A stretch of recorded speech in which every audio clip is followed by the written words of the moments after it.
હાલ દેશભરમાં મિશ્ર ઋતુનો અહેસાસ થઈ રહ્યો છે। ઉત્તર ભારતમાં ગરમીનું મોજું ચાલી રહ્યું છે। કેરળ તમિલનાડુમાં આજે ભારે વરસાદનું એલર્ટ અપાયું છે। ઉત્તર ભારતના મોટાભાગના રાજ્યોમાં આકરી ગરમી પડી રહી છે।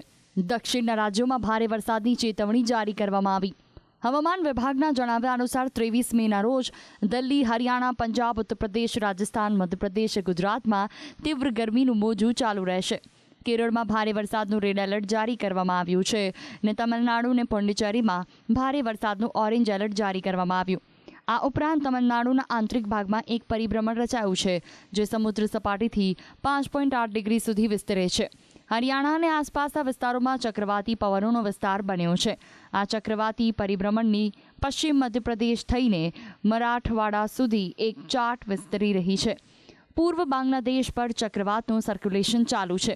તે જ સમયે હરિયાણા પર ચક્રવાતી તોફાનથી ઉત્તર પ્રદેશ, બિહાર અને ગંગાના પશ્ચિમ બંગાળ થઈને પૂર્વ બાંગ્લાદેશ સુધી એક ચાર્ટ વિસ્તરી રહી છે। ઉત્તર કેરળમાં સાયક્લોનિક સર્ક્યુલેશન સર્જાયું છે। આંધ્રપ્રદેશના ઉત્તરી તટ પર ચક્રવાતી પરિભ્રમણ સર્જાયું છે।